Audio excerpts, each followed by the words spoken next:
So how are you doing this afternoon? I'm doing great, thank you. So what has been the highlight of your day? Because I know you've been in a series of meetings today. New York 2022 has been, no, let me say, UNGA 2022 has been very, very exciting in so many ways. For us as a group, the Tony Elumelu Foundation, we've been able to consummate two significant partnerships. We live in Africa, we see poverty, we see how our people are suffering, we see the energy of our youth, our young ones, we see their ambitions, we see their aspirations to make a difference. But access to capital remains a problem for these young ones. And for us at the Tony Elumelu Foundation, we are trying to catalyze luck. We're trying to catalyze entrepreneurship across the continent. But we understand that we can't do it alone. So for us, personally, I'm an exemplar of success in Africa. I come from a modest background. I built multinational businesses, but I realized that we need more Tony Elumelus in Africa. And for this to happen, we need to increase our capacity to empower young ones. The Tony Elumelu Foundation alone cannot do this. So we have tried to reach out to like-minded development agencies, governments, individuals, institutions, to partner with us so that we can scale what we know how to do, what we know works through what we have done at the Tony Elumelu Foundation. And happily, this UNGA 22, we've signed two partnerships, one with the American Foundation for Africa Development, and two with the UN agency for capital. So with hope, UNDF, Okay. so we've signed partnerships with UNDF and also with the U.S. DF to scale what we do at the Tony Elumelu Foundation. So to me, this has engaged my time, and the next couple of hours, we want to sign another one, with the iCare Foundation. iCare Foundation, as you may know, is the second largest foundation in the world in terms of resources. We're signing with them on supporting young Africans in the area of green economy, the green energy sector. So to me, it's a wonderful time for us as a foundation because the success of young Africans is our preoccupation. And we're happy that we can now do more in partnership with this and existing partners we already have. So let's look at job creation in Africa and youth entrepreneurship, because I know that is one of your fortes. How do you feel about it? How can government create jobs for the youth and encourage the youth to engage in entrepreneurship? I have often said that youth unemployment is a tragic waste of our talent. It's a betrayal of a generation. And I know that one sure way of creating employment for our people is by encouraging entrepreneurship amongst our young ones. I live in Africa. I see the harsh impact of youth unemployment. And I know, as African leader, we must do something about this. The time is ticking so fast. I know, from my experience and interaction with these young Africans, they feel highly betrayed. And we, as African leaders, friends of Africa, political leaders in Africa, and the world at large, must do something quickly so that all of us will have peace. To me, it has become an existential issue. It's something we must do for our own enlightened self-interest. These guys, very energetic, we either channel their energies positively or they use their energies in a negative way. And that would be disastrous, and that would be difficult for us to contain. We can do less now than what we can do in future if we fail to do what we need to do right now. So I believe the entrepreneurship presents the way forward. And that is why the Tony Elumelu Foundation will do that. We have trained over 1.2 million young Africans. We have provided seed capital, non-refundable $5,000 each to about 16,000 young Africans. Through their works, we have created about 400,000 jobs on the continent. This is what we need to scale up. And this space, we don't want to be in this space alone. We want others to come to this space. And that is why when I told you before, I was happy with the UNCDF and the USADF to have signed the partnerships that we have signed. Plus, other existing ones with European Union, the UNDP, the International Red Cross.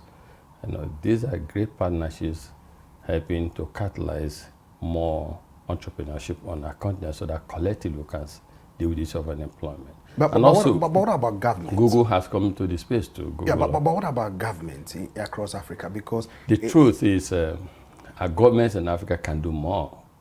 I think our governments pay a lot of lip service to the issue and importance and relevance and the future of our continent as it relates to our young ones. The future of Africa truly belongs to the young ones. Their success is our success. We must see success, we must define success through that prism. How that the success of these young ones, if they succeed, we know that Africa is succeeding and we succeed further. Our government must create the enabling environment. At the Tony Elumelu Foundation, I told you before, we funded over 16,000 young African entrepreneurs. But what is important is creating the enabling environment that will allow and support these young Africans with the seed capital we're giving them, with the mentorship we provide them, with the business education and training we're giving them to succeed. If you are an entrepreneur, a small-scale entrepreneur, and you don't have access to electricity, please tell me, what can you do with $5,000? So government must do so. Our government must put in place policies that support our young ones. For me, I feel so bad about this, and truly so, because it seems to me that we make the point most times. How do we move our people out of poverty if we cannot empower the young ones? And empowering them, as I said earlier, it's not even about capital alone that we provide. It's about creating the ecosystem, the enabling environment that will enable them to succeed. So I look forward to all of us embracing this, and I think this should be the preoccupation or one of the major things AU should focus on. Youth empowerment, security issues, those two to a large extent will help us. And knowing that for youth to be economically empowered and to succeed, the infrastructure that we need, access to electricity power, so critical. Stifling policies must be removed. Tax reforms that support the young entrepreneurs must be put in place. Incentive system to shape the right behavior must be put in place. And for those of us in the private sector who have succeeded, we must realize that our success is nothing if we go alone. We need to carry others along so that they become even more successful than us. So that collectively we create a commonwealth, a system that makes it difficult for anyone to want to destroy, because we're all stakeholders. People want to destroy when they feel they're excluded and marginalized. And so we need to go together on this journey. Let's look at climate change and the agenda for Africa. A lot of African leaders here at the UN General Assembly have been hammering on that because they say their economies have been battered or negatively impacted by the effects of climate change. What's your take? My take is this. First is our contribution to climate problem in the world is almost insignificant compared to the rest of the world. Less than 2% of the carbon emission comes from Africa. But we disproportionately suffer the brunt of climate change. And that's a major concern. And then the world goes on, and I believe that we need to do something about it. And expecting Africa to come on board as quickly as possible. And I encourage our leaders to do so. However, What I expect, and as we go to COP27 in Egypt, I would like African leaders to come together and speak with one voice. We have not caused nor exacerbated this situation. We bear the brunt of it. And I see it firsthand because I live in Africa. Nigeria floods now. In fact, a Guardian report yesterday, almost 400 people lives lost as a result of the flooding that just occurred. The Lake Chad Basin, Right, is caused between the Sahel region and the Savannah region of Africa. Is drying up. And extremism that we have in the Sahel region today is traceable to that. So we indeed are bearing and feeling the impact of this climate change. So we must do something as members of the world. But what I say is that there should be a deal that recognizes, one, that Africa, that energy transition requires a lot of capital, and that Africa does not have that capital. Africa is battling from COVID pandemic, and Africa has a lot of issues: hospital, healthcare issues, access to electricity issues, massive poverty issues, and any transition costs a lot also. So my call is, let's come together and realize that there's need for a deal that supports Africa to go through that energy transition, one. Two, there's also a need for an accommodation in terms of policies that recognizes the abundance of certain natural resources in Africa, and the fact that we need a combination of renewables and traditional energy sources for the short term to move Africa forward. So these, to me, are two major points I believe in. I support climate change, I support the energy transition, but we need massive capital support to go through that. And two, we need to make sure that in the short term, Africa is supported to approach it by combination of renewable and traditional.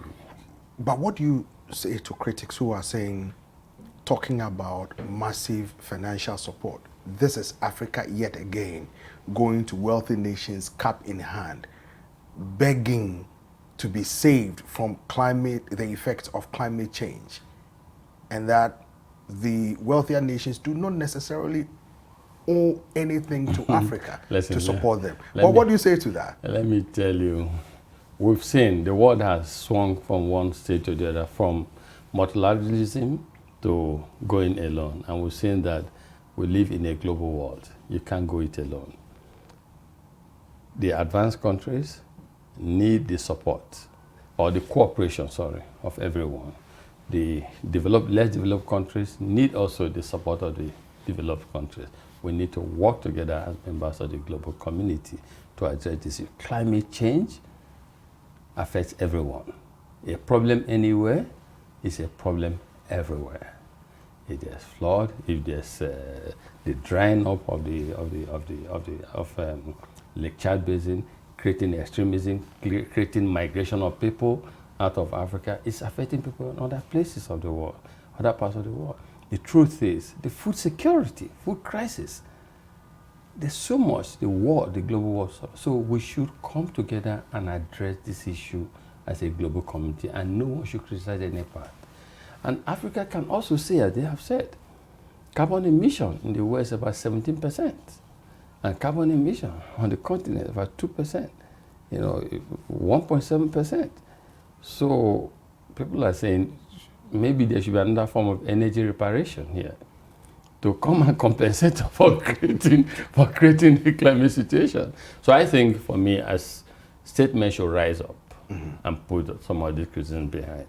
It's not time for criticism. One, climate change or climate disaster or impact is real. Two, the solution is that we need to change our ways as members of the world. Three, Africa is part of the world. We need to join hands in making this possible. However, Africa needs capital support because that transition is huge. And two, we must recognize that renewable alone cannot take us to where we want, because over 60% of Africans do have access to electricity today. So we're not even talking of a switch. First, there's a deficit. We need to bridge that gap and then switch. But the good thing is we can't leapfrog. We don't need to go through that stage. But we can't leapfrog. However, in leapfrogging, it requires capital. So let's leapfrog for the benefit of mankind, for the benefit of humanity, for all of us to benefit from it. But Mr. Elumelu, do you think African countries themselves are doing enough to cushion the effect of climate change on their respective citizens in their countries? I think that first, there's a realization now. Most African countries are signing up. I think there's a realization that we need to transition. That to me is a positive move. I mean, with COVID, some countries did not even believe that COVID. Some countries did not even want to take the vaccine. And now you see almost the world, entire world saying climate change is real. Because as I told you earlier, we feel the impact. I live in Africa, I see it. So that's a positive development that we're agreeing to this. But how are different countries responding to it is a function also of resources available to some of those countries. Let me tell you what we do at the Elumelu Foundation, because the Elumelu Foundation supports young African entrepreneurs in all 54 African countries. We had a long retreat on this, and we came up with this conclusion or resolution that people that cause this climate disaster or climate challenge for everyone are the private sector to a large extent, people. And so we need to capture, instill in the mind and consciousness of the private sector a new way of doing things. So that, for me, climate change or transition is a long-term game. So let's capture them young. Let's inculcate in their minds the need to be more climate responsible, so that as we transition to that new world, we'll go on that journey together. And we don't start and are not able to sustain it. We don't start and in future there's another problem, we start again. So what we try to do is we introduce in the curriculum, the business education, I told you we've trained about 1.2 million young Africans. We introduce in the curriculum that consciousness, the climate consciousness. For you guys, we need, in our own self-interest, a secure, climate conducive future for all of us. And for us to do so, in everything you do, please be conscious of this. And your businesses, start reorientating, start changing your businesses. So let them be businesses that are sensitive to climate issues. So I think, for me, the climate challenge does not call for blames. No blame game. As a world, we've blamed one another for too long. We need to change that. So easy to blame government, or so easy to blame the less developed countries, or so easy to blame the developed countries. What can each and every one of us do? As private sector, we should be more responsible. We should encourage government. We should deploy our private sector expertise and resources in helping to deal with climate change, because it's a real life situation. In fact, existential to all of us, and it's threatening. If you see what I'm talking about, you know that it is real. And so let's pull resources together. Let's come together and find and do something. To me, as I said earlier, the window is closing fast on us. The time to act is now. If we don't act now, we're putting our future and our children's future at stake. We must do something. Before we go, Mr. Elumelu, talk to me about what you see regarding the U.S. Africa relations in the 21st century. I think the U.S. Africa relation has, in my viewpoint, just been defined or redefined by Biden administration. I think a month ago, they put out the U.S. policy on Africa. And prior to that, we had Donald Trump's regime that, in my viewpoint, didn't have any concrete strategy for Africa. And before that was President Obama, who had a Power Africa Trade and Power Initiative on Africa. So I think that the U.S. has created a big void on the African continent, and they must quickly rise to the expectations. And why do I say this? Most people in Africa love U.S., embrace U.S., but they think that U.S. is not there or as responsive as it should be in the 21st century on their issues. I speak when I come to the U.S. It's time to engage in a more structured, strategic manner with Africa. Aid is good, but we need more strategic development assistance to help Africa move on. There's often this complaint about China land grabbing and all the horrible things they say China is doing in Africa, but do we know how people care about China, think about China on the continent? People think that China comes to the aid of Africa, especially in the area of infrastructure development. We want to see America more active in Africa in the area of infrastructure development, and more active in Africa in the area of youth empowerment. And that's my message. I took this message to Washington April this year, but I'm happy. The partnership we signed with U.S. Africa Development Foundation is as a result of that. So people are listening. People are listening. Joe Biden just released his Africa strategy and has convened the Africa Leaders Forum for December in Washington. So these are positive signs and indications, and I hope it's sustained.